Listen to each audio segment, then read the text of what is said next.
Shalom, shalom au peuple de Dieu, shalom à Israël, shalom à l'Afrique, shalom au peuple de Dieu. Que la paix, la grâce de notre Seigneur Jésus-Christ soit le partage de tous au nom sacré de Jésus-Christ de Nazareth. Vous êtes bel et bien sur la minute d'exhortation et de prière. Aujourd'hui, nous allons voir un homme, Job, dans le livre de Job 20, le verset 14. La Bible dit dans ce verset: mais sa nourriture se transformera dans ses entrailles, elle deviendra dans son corps un venin d'aspice. Un venin d'aspice.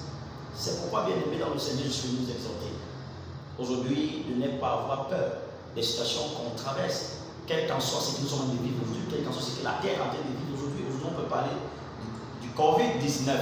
Ce n'est pas avoir peur de cela, parce que véritablement, le Seigneur rassure Job, parce que Job avait foi en lui. Une fois motivé, voir la réponse. Une fois motivé, voir véritablement le résultat. C'est qu'il semble parler à quelqu'un qui est en train de vivre dans des situations les plus terribles en cet instant. Le Seigneur te dit que tu deviendras un poison d'aspice dans le ventre de quiconque t'a avalé. Quel qu'en soit ce qui t'a avalé, quel qu'en soit le serpent, quel qu'en soit le génie, quelles qu'en soient les situations que tu as de traverser, aie confiance en Jésus et tu auras la solution. Car il a dit à Dieu, tu deviendras un poison d'aspice dans le ventre de tes adversaires, dans le ventre du serpent. Quand on parle d'un serpent, on peut voir tout ce que le monde est en train de faire aujourd'hui. Ce qui veut dire que quiconque croit en lui est sauvé de ce que le monde est en train de faire. Donc je suis venu parler à quelqu'un qui est couché actuellement à l'hôpital, quelqu'un même qui est en prison, quelqu'un même qui a de vivre, une femme, un homme qui a de vivre des situations où véritablement il n'y a pas de résultat. Je suis venu te dire que tu sortiras de là au nom de Jésus-Christ de Nazareth. Car notre Seigneur, je dis, quand on se confie à lui, tu n'es pas confus. La confusion ne serait jamais ton partage. C'est pourquoi, bien aimé dans le Seigneur, je vais donc prier pour toi. Je déclare, quel qu'en soit le serpent qui t'avait avalé, quel qu'en soit même le poisson qui t'avait avalé comme Jonas, je déclare qu'il te libère à l'endroit même avec exactitude au nom de Jésus. Et je déclare qu'il vomisse tout ce qu'il avait pris, la joie qu'il avait saisie, qu'il le vomisse au nom de Jésus. Je déclare que tu deviens un venin d'aspice maintenant contre quiconque t'a tenu quelque part. Que tu sois dans les Canaries, je déclare au nom de Jésus. Oh, que ces Canaries se brisent et que tu sois libéré au nom de Jésus.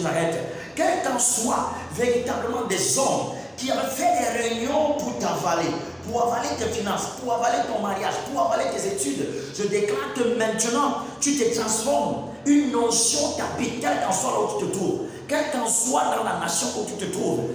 Au son de ma voix, je déclare que l'atmosphère spirituelle change au nom sacré de Jésus de Nazareth et que tu sois libéré au nom de Jésus. Que la grâce de notre Seigneur Jésus-Christ abonde là où tu te trouves. Toi qui es en train de crier, toi qui es en train de pleurer en cet instant même, que tu trouves la liberté au nom de Jésus-Christ de Nazareth.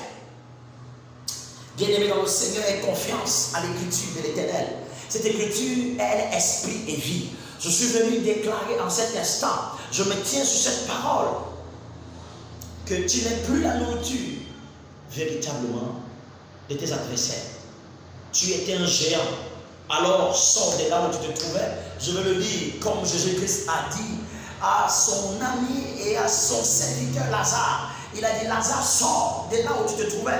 Je déclare aussi que tu sortes de là où tu étais enfoui, de là où tes enfants étaient enfouis, de là où tes affaires étaient enfouies, de là où ton ministère était enfoui, de là où tes projets étaient enfouis, au nom sacré de Jésus-Christ de Nazareth. Que la paix de notre Seigneur Jésus-Christ soit le partage de tous et que son onction descende sur vous, que la grâce de notre Seigneur Jésus-Christ vous entoure comme des boucliers et que véritablement vous ayez la force et le courage et que vous sortez dans tout ce que l'ennemi aurait déclaré dans vos vies. Que la grâce de notre Seigneur Jésus-Christ demeure en vous et que vous grandissez à tout égard. Ainsi j'ai ainsi prié. Amen. Votre humble serviteur, le révérend Paul Debensfoué. Que le Seigneur Jésus-Christ vous bénisse au nom de Jésus. Amen.